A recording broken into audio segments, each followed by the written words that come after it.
Thank you for listening to Life Improvement Radio. You are listening to a rebroadcast of a previously recorded show. And I think we do have our guest on the line. Let me check and see if we do have him on. I'm just going to pull it up on my final. Mike, we're welcome to the program, author Mike Creeden. Mike, how are you? I'm great. How are you? Oh, I'm doing fantastic, man. How are things so far at the book fair? Now I can at least tell you, because you've dealt with most of the day while we've been on the radio since 9 a.m. this morning. You've been enjoying the sights and sounds in Miami, haven't you? Or at least at the fair. Enjoying the culture of reading and literacy that is the Miami Book Fair. Yeah, absolutely. And is this the first time you've been to the fair, or have you?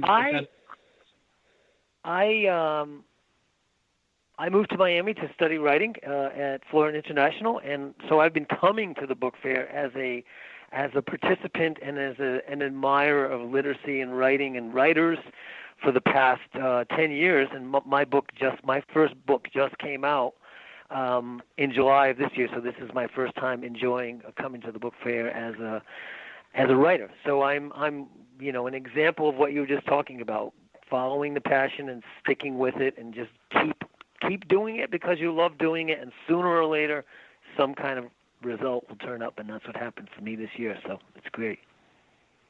And it sticks for sure. So, Mike, tell me your background. I know you mentioned a little bit. I am kind of producing, doing everything, getting text messages back and forth, and that's why I have a panel of co-hosts. But what is your profession? That's if I missed that point. Yeah. I teach writing at Florida International University, where I got my Master of Fine Arts in writing. I moved down here about 15 years ago after a career in high tech. I wanted to follow my dream to be a writer. I enrolled in the MFA program at FIU in my 30s, we'll put it that way, and I've been working on stories and drafting novels, and I finally got one to stick this year. My first crime novel, a rock and roll noir, drawing on my experience as a musician back in the 90s, and so I'm teaching writing, helping students pursue their goals, and I'm doing my stuff on the side when I have the time. Gotcha. All right, so rock and roll. All right, Peter, let's go. Let's go with the question. Go ahead. Yeah, so my first question would be, because it's your first book, how did that feel? And with that, I mean, what is an experience that you took from publishing your first book that you will definitely take, that you will either correct or you will take with you to continuing on to your second? Well, I would say that as a young writer, as a writer who was looking at a bunch of, published people and writers who, in my mind, had arrived, I thought, that one day when I get that book, I'm going to have arrived, and I'm going to feel different, and I'm going to be accomplished and confident. But what I learned from publishing and what I've learned from talking to other writers is that you never really get that way.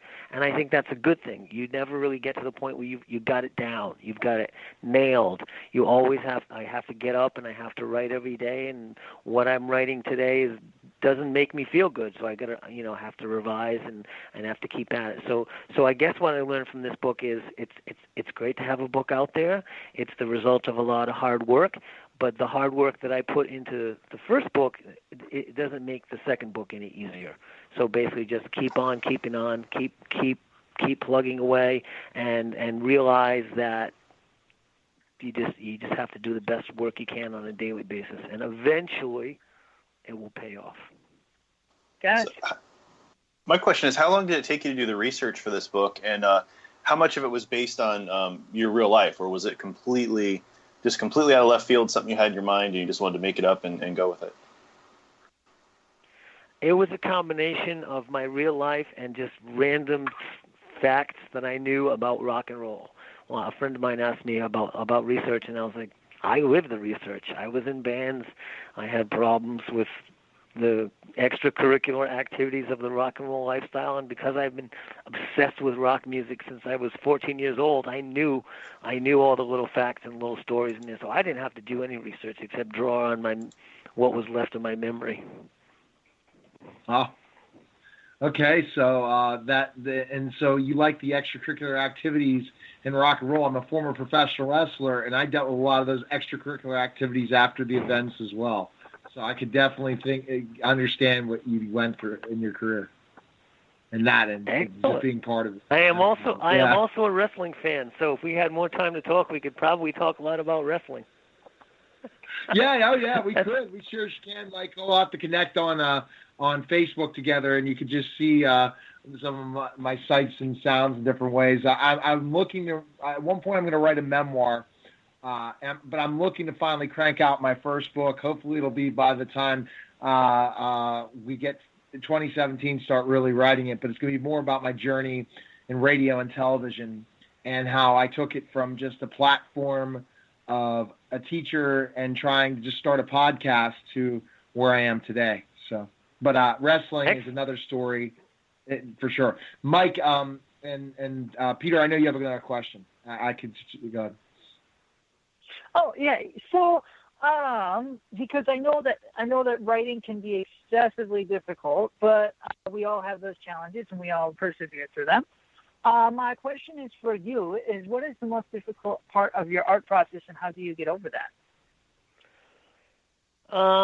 The most difficult part is finding a plot. You know, I mean, without a plot, without a clear storyline, readers are not going to be able to. You know, they're not going to want to read from beginning to end of my novel.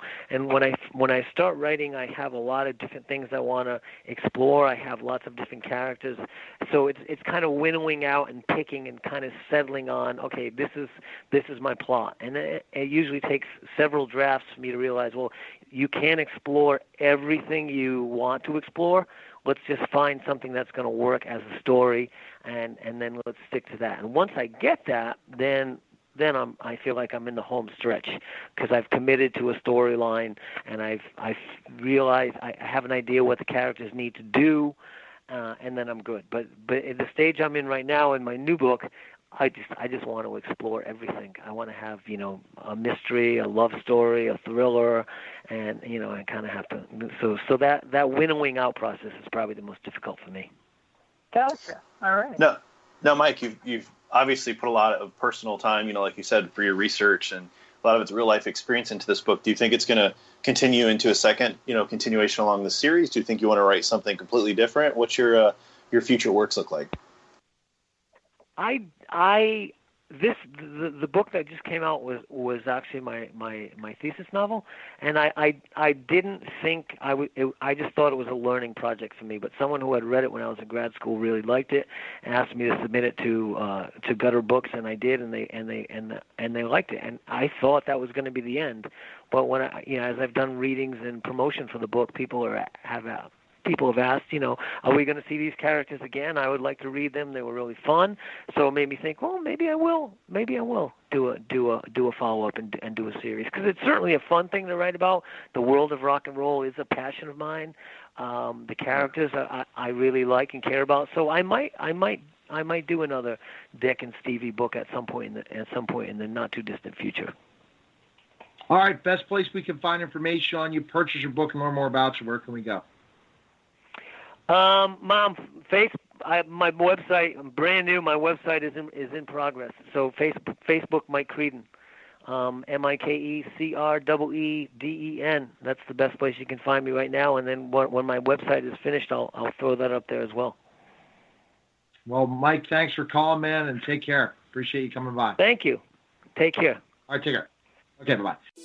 Thank you for listening to Life Improvement Radio. The views expressed by show hosts or their guests are their own and shall not be construed in any way as advice from Life Improvement Radio. We make no recommendations or endorsements for radio show programs, services, or products mentioned on air or on our website. Personal perspectives expressed by the producers, writers, or editors will always be presented as such. Any rebroadcast or retransmission without the expressed written consent of Life Improvement Radio is strictly prohibited. Thanks for listening.